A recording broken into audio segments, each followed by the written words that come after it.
All right, I'm cooking something else. Now, I was looking through my little high school gross book, and I found a recipe that I used to make all the time when I was so poor. But I had all the ingredients always at home. If you have flour, sugar, baking powder, shortening, brown sugar, cinnamon, you can make it. And so I always had those baking ingredients. And I made it when I was in high school, and like we would have people come over on a Sunday night or something after church, and we didn't have anything to feed them, any snacks or anything. And so Shauna and I would always make this from our home ec days, I call it. So it's called Favorite Coffee Cake, and you make it in a square pan. If you wanted a big pan, you have to double it. And it's really better to eat it right then and not save it for the next day. So you don't really want to bake a big one. Now you could make this for morning time too. All right, now did you know the best kind of way to grease your pan is with real butter, not spray, real butter. So all of the real bakers use real butter to butter their pan. Okay, let's hope I don't get my hair in it. All right, and then the rest of this butter you save for the topping on it. Okay, so the real ingredients is right here, and I'm gonna start it with my mixer. Okay, so far I've put in the flour, 1.5 cups flour, and 3/4 cup sugar. If you can see it in there. Okay. Now I'm going to add baking powder. And I'm going to add 2.5 teaspoons of the baking powder.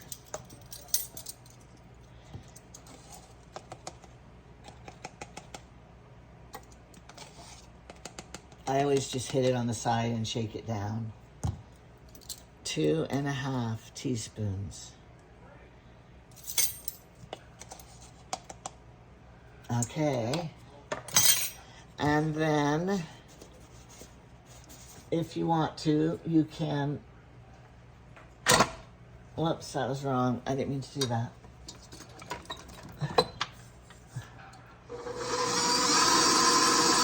Mix that up a little bit. 3/4 teaspoon salt. This is a 1/4, so I'm just going to put 3 of these in. 2, 3. And then shortening. This is an old recipe because you use old shortening. And you just use 1/4 cup of shortening. Oh, did I get a little close there? Sorry.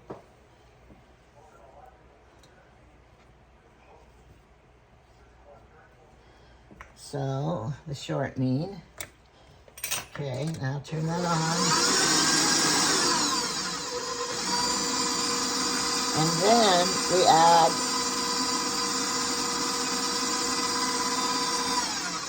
an egg, 1 egg. Thought I got my 1 egg out.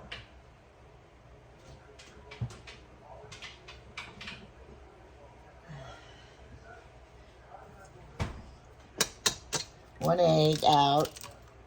Yeah, I made a mess. I always do. All the way down the bowl. That's why I always have a rag handy to clean up these messes that I endeavor. Okay, whatever the word is. So you mix that, and then you add the 3/4 cup milk. And that's your batter.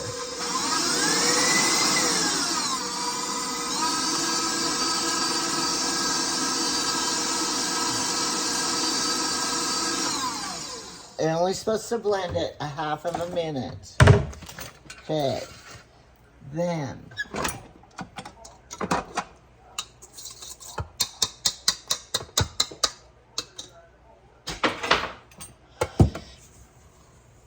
and the batter it can still have little, you know, chunkettes in it. It's not a smooth batter, but that's why it's good. All right, let me turn it this way so you don't see my fat old arm shaking in the wind. This is left-handed. Okay, get that in the pan. Oh, I'm sorry. Gotta go lower. There we go. Can't do it that way.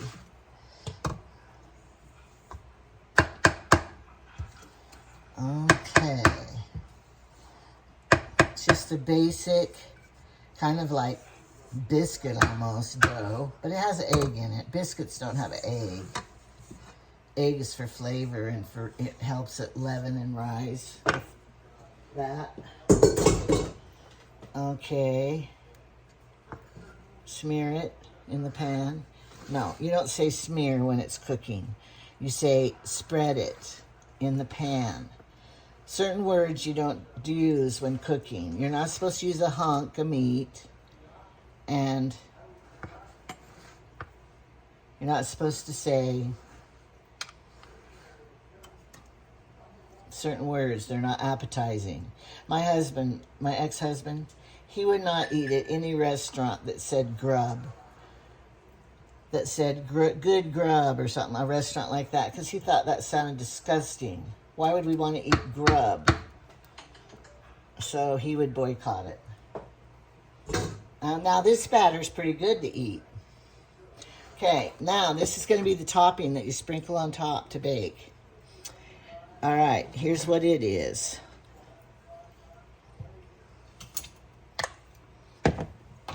All right. Got to get a measuring cup here.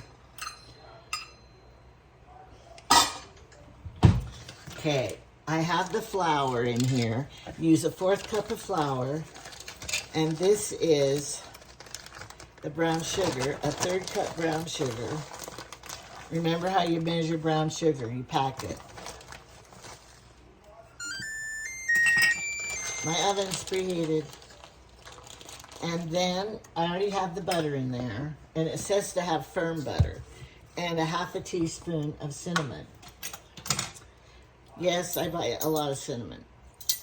I use a lot of cinnamon, so I buy it in big things. And I'm putting a heaping because, you know, you need the flavor in this. Now, you use one of these. Do you have one of these? If you don't, because you want to cut the butter in. If you don't have one of these, when I used to make it, and I just used these beaters, I would use it in here first and beat this up, and it worked fine. Then I made the batter. That's when I was in my lazy days, because I hate doing this forever. But now that I'm old and I don't have little children, it's not that hard to do. So I'm going to move the camera over here and talk a little. People wonder what this is. It's a towel. It looks like a little dress towel. Isn't it cute? I've cleaned my kitchen up 3 times today, and I need to do it again now, because I've been making a lot of cooking shows for you to plan the next few days, so I don't have to do it all in one day. But I'm going to tell you something. Jeannie picked another gallon of strawberries up at the ranch. So that was good, because they're pretty little, but he did it. And then he just spent the last couple of hours hulling them, topping them off, you know. And he has them in baggies ready to freeze. But I kind of just want to eat some on strawberry shortcake or something. He always can't wait to get them in the freezer. And then he pre-cooked a roast, but we got to eat hamburgers because he thawed out some hamburger so we got to eat it, because, you know, you can't save it forever. He gets too many meats out of the freezer, and then we got to eat like pigs to eat it all. because I still have my soup I made, my chicken zucchini soup I made that I was going to eat tonight. Now he says we have to eat hamburgers. So, you do this to it until it's crumbly. So if you use your beaters, you beat it till it's crumbly. The butter makes little crumb bits in here. My apple crisp recipe has this kind of topping on it too, and that is so good. Oh, I should make the apple crisp for you, give you that recipe. It's the best one, my Grandma Golden's from 1800, probably. No, she was born 1899. So it would be the early 1900 that she made it. It's probably her mother's recipe. It doesn't have brown sugar in it though. And I've made them both, and my grandma's is the best. Okay, now the fun part. Wait, tell the good part. This is the good part. All right, here it is, all crumbled up.